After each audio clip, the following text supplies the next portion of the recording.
I'm going into the inner city and I'm gonna yell the N-word. Oh. Please don't. Hey everyone, it's Blue. Make sure you like and subscribe and go follow me on my Twitch and my other YouTube channel. Those links are down below. Also my Patreon. It's only $5 a month and you get an extra video every week. Well, I think it would be neat to go out and hunt some type of an animal with a knife to start to get my guard up. Hunt an animal with a knife? Do you think you could even hunt a raccoon with a knife? Yeah. Oh no. Do you think you could? 150%. Do you think the raccoon might you up though? No, man. Today I'm going to be reacting to more Family Guy funny moments. Oh, here's me getting my first haircut. Here's me getting my 351st haircut. And here's when I couldn't take no more. I killed that barber. This is my Jew flattening machine. It'll flatten any Jew. Simply climb behind the wheel, drive it towards a Jew, and flatten him. Could you also use it just to drive from place to place and stuff? It's a Jew flattening machine. It's not what it's designed for. But you could use it that way. You could also use the Mona Lisa as a placemat. God. It's a boy, Mrs. Quagmire. Ah, that's wonderful. How do you feel? Really? Could you put him back in and out a few times? I was born 9 times that day. Coward! I have found you! Oh my God, Stewie, you okay? Quick, somebody call an ambulance. This could need stitches. We don't want this to leave a scar. No, there's no time for an ambulance. We gotta take him to the hospital right away. Guys, I'm all right. I think Meg... Oh my God, he's delirious. He's talking nonsense. Quick, everybody in the car!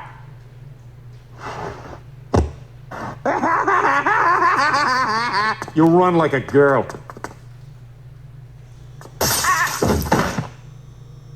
Run like a man, you get a suit. Are you gay, Dad? Oh, Glenn, I'm not gay. Just tell me the truth. I am telling you the truth. Now calm down, you're ruining this ball. You know how much I love balls. All right, come on now, that's not helping. Son, you have my word. I am not gay. You promise? I promise. All right, I believe you. But I am a woman trapped in a man's body. And while I'm in Quahog, I plan to have a sex change operation. Oh, come on, just be gay. Hello, everybody. This is Montecore. He's my lion. I have a lion now. Peter, what the hell? You know, I went to the zoo last week and asked if I could do it, and they told me to scram. Went to the zoo this morning with a shotgun, and now I have a lion. Does it bite? Of course it bites. It's a lion. I don't know how to tell you this, Mr. Devaney, so I'll let these guys do it. You have AIDS. Yes, you have AIDS. I hate to tell you, boy, that you have AIDS. You got the AIDS. You may have caught it when you stuck that filthy needle in here. Or maybe all that unprotected sex put you here. It isn't clear, but what we're certain of is you have AIDS. Yes, you have AIDS. Not HIV, but full-blown AIDS. Wow, that thing was on there. How is he, Doc? Is he all right? No, I'm afraid not.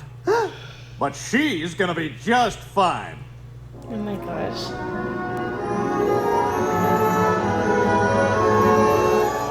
Oh my God. Peter, where are you going? Last day on Earth, last chance to do this. The karma was actually really funny, really harsh, and I didn't think that they would completely take it there, but of course they did. I also liked that his example was, yeah, sure, you could use a Mona Lisa as a placemat, but, you know, like just as an insinuation. I think my favorite one from here is probably, again, sounds really harsh, but Meg bleeding out on the table because they freak out for once being decent parents, I guess, over Stewie just to show that they're so terrible to Meg. Even Stewie's like, oh yeah, no, I'm fine, but do you want to like pay attention to, and then they actually hear, oh my gosh, he's speaking gibberish, as if they can understand that he's speaking, or they acknowledge it. So I just thought that that whole joke was really funny, and as if it wasn't enough, she just kind of slumps over and falls off the table. I wonder how that episode plays out. Like, is she just not in the rest of it? I don't know. I'm starting to feel like she's kind of like a Kenny vibe. Like, there's just always something now that happens to Meg. Oh my God. Peter, where are you going? Last day on Earth, last chance to do this. I'm going into the inner city and I'm gonna yell the N-word. Oh. Please don't. They respected me for saying it. You know, we are in a hotel.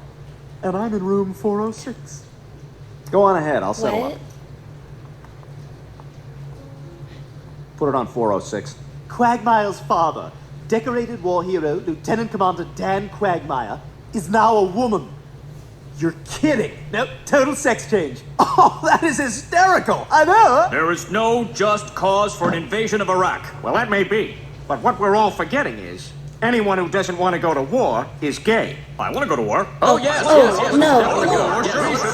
I was the first one who wanted to go to war. Oh, man, what do we call him now? We still call him Dan? No, and I'm not crazy about the name change. What is it, like Danielle or Dana? No, Ida.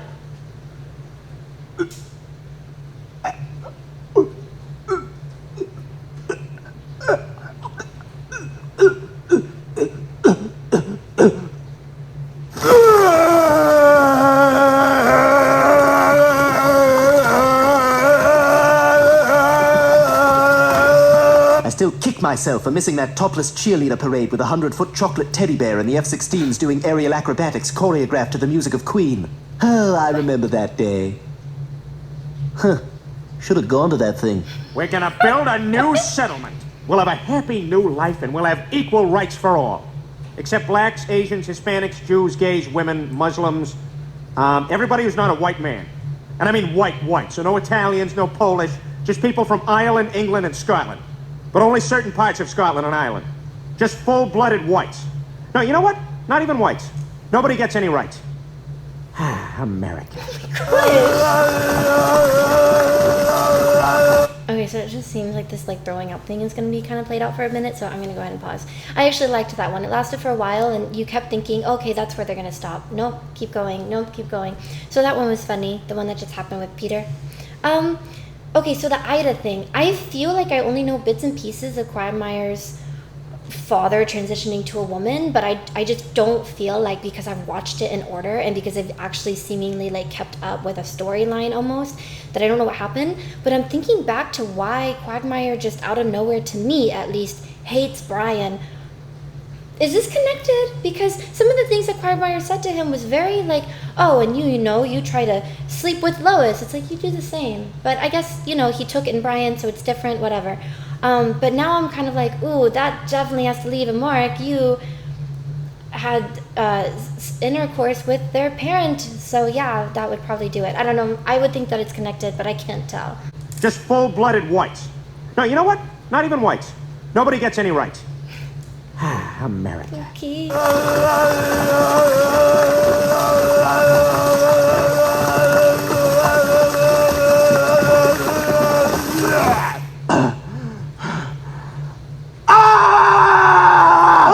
What the hell? What's wrong with you? I had sex with her! What? I had sex with her at the Marriott! Oh, why? I didn't know it was her! Oh my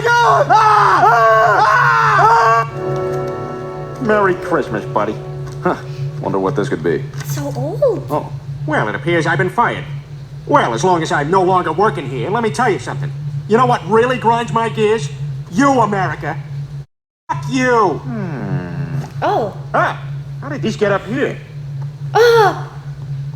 We've had a lot of laughs tonight, but I'll tell you what's not funny. Killing strippers. Strippers are people, too. Naked people who may be willing to pleasure you for a price you negotiate later behind the curtain of the VIP room. Besides, there's no need to kill them, because most of them are already dead inside.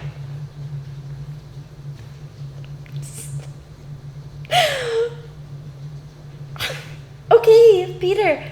Lois is just smiling away, like, I don't know. I'm not going to dissect that because I just feel confused, but interesting. I'm also kind of confused. It looks like Brian was given a book. You can, one, tell it's old. Fine, just forget the animation. You can tell it's old. But Brian sits like a dog. He sits on the floor like a dog. I feel like I totally see him sit on the couch like a person. But I did actually really like this compilation. I hope you all did too. If you did, make sure you like and subscribe and go check out all my links down below, and I'll see you all next time.